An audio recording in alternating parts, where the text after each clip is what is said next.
Perempuan beda. Perempuan sendirian disebut dengan mar'ah namanya. Dari kata muru'ah. Punya dua arti. Satu, sosok yang senang tampil dengan keindahan.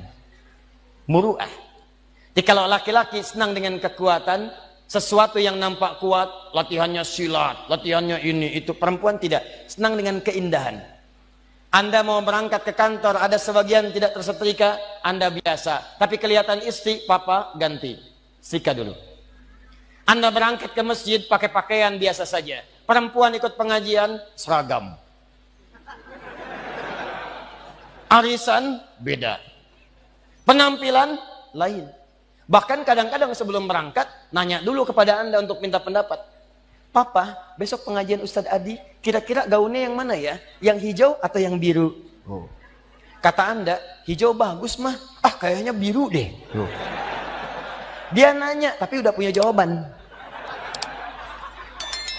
Itu masih mending kalau dipakai. Begitu keluar, kuning. Mantap. Gak apa-apa bu, normal namanya. Mar'ah yang kedua, awas, seperti mir'ah. Orang Arab mengatakan al-mar'atu kal mir'ah. Perempuan itu mir'ah seperti cermin. Makanya jangan heran kalau lihat perempuan senang bercermin. Dari rumah sudah berkaca, turun dari mobil lihat spion. Mau masuk masjid ada kaca, betulkan lagi. Wajar, standar. Tapi yang penting Anda tahu, sifat cermin itu punya nilai sensitivitas. Seperti itulah perempuan punya nilai sensitifnya. Misal, Anda punya cermin, Anda hancurkan, lempar dengan batu, pecah. Apakah bisa disusun lagi? Jangan salah, bisa. Cuma tidak mampu memantulkan bayangan yang sempurna. Sama persis dengan perempuan. Kalau dia terlukai, cepat memaafkan, tapi sulit melupakan apa yang dialami. Pasang status. Serius. Ada persoalan hari ini, rekening listrik 15 tahun yang lalu diungkit lagi. Bapak ini bagaimana sih? Yang itu aja nggak bisa. Tahu nggak Pak? Waktu 15 tahun lalu listrik mati. Bapak juga begini juga 15 tahun lalu. Tapi itulah keindahannya. Nanti gantian bu, tenang aja bu ya. Kita masih panjang. Itu kalau sendirian. Tapi kalau banyakan, laki-laki sama rijalun, perempuan mar'atun nisaun. Sampai turun surah An-Nisa. Surah yang keempat. Apa artinya nisa? Bukan. Bukan perempuan. Bukan wanita.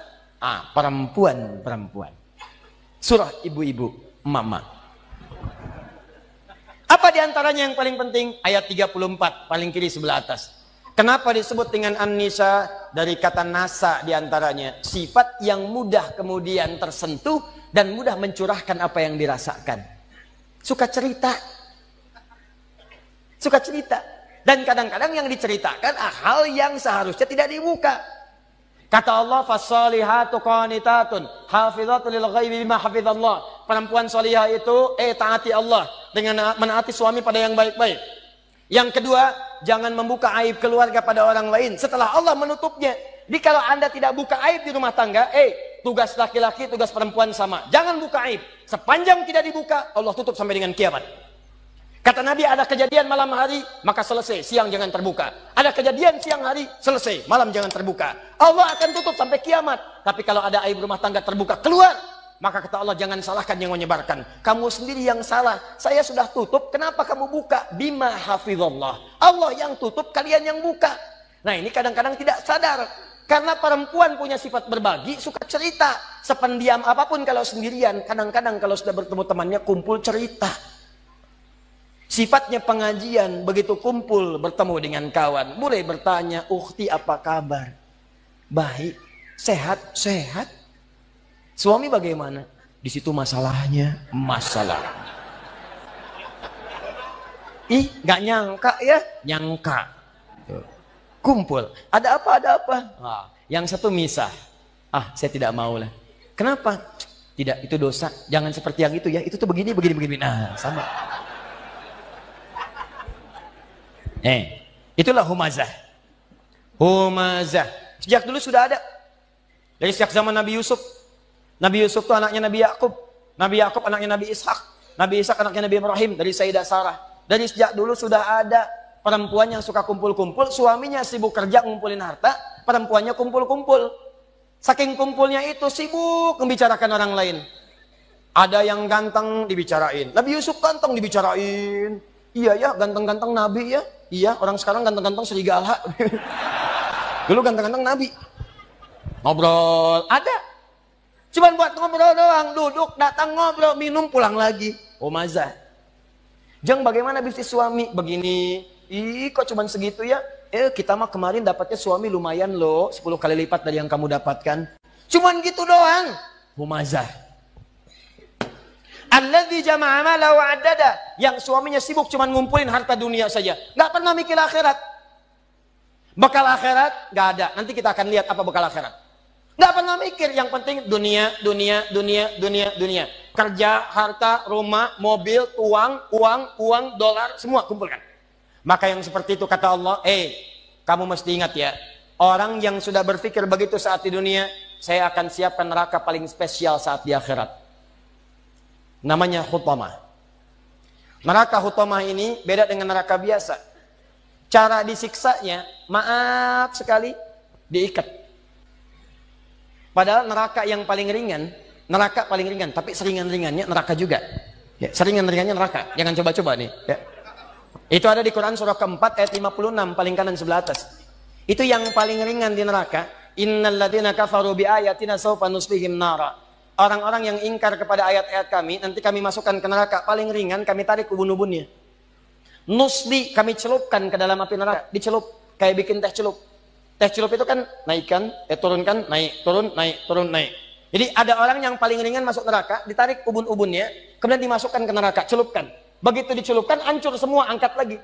Ya kullama nadijat juluduhum baddalnakum juludan ghairaha. Begitu hancur, diangkat sembuh lagi. Hancur, angkat sembuh lagi. Hancur, sembuh lagi. Sekali celup, 1 harinya 1000 tahun. 1 detiknya 48 hari. Kalau pengen coba silakan aja. Tapi diinfokan supaya kita jauhi. Cuma ini nggak diikat, artinya apa? Begitu dicelupkan dia merontak, masih bisa bergerak. Cuman tidak bisa mengelak. Tapi neraka yang ini, bagi ahli dunia yang nggak pernah mikir akhirat, dia tidak akan pernah bergerak sedikit pun. Karena Allah akan mengikatnya. Fi amadim mumaddadah. Jadi bukan begini, tapi diikat begini. Cara untuk menghukumnya, dibakar dari ujung kaki sampai otak yang paling dalam. Cara membakarnya, kalau mau diilustrasikan, dilas sampai matang dalamnya. Misal dari bawah bagian kaki, jempolnya dulu. Kalau jempolnya udah matang, baru sampingnya. Udah matang, naik lagi ke atas. Bayangkan, kalau dimasukkan keseluruhan, yang sakit langsung semuanya. Tapi yang ini tidak. Biar sakit dulu. Bukankah sakit di bawah kerasa ke semuanya? Sakit, terus sampai naik ke atas. Allati tattali'u 'alal afidah. Afidah jamak dari kata fuad. Fuad itu otak yang merencanakan. Nih, kata Allah seakan-akan ingin mengatakan, apa isi otakmu di sini? Saya bakar sampai ke dalam otakmu. Otakmu isinya apa sih? Orang sholat, kamu nggak sholat. Orang ngaji, kamu nggak ngaji. Orang puasa, kamu nggak puasa. Kerja lagi. Apa isi otakmu? Saya bakar sampai kedalaman yang paling dalam.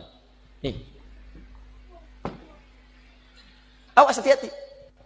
Dan sifatnya muqsadah. Muqsadah itu sudah mengintai. Jadi kalau ada orang bercita-cita cuma dunia saja, itu nerakanya sudah ngintai. Nih dia teman saya nanti nih. Paham? Ini bagian yang pertama. Karena itu, saya ingin ajak Anda semua, jangan cukupkan hidup kita visinya cuma sampai di sini. Contoh paling gampang ya, paling gampang. Kuliah hanya untuk dapat ijazah, itu dunia. Kuliah hanya untuk dapat kerja, dunia.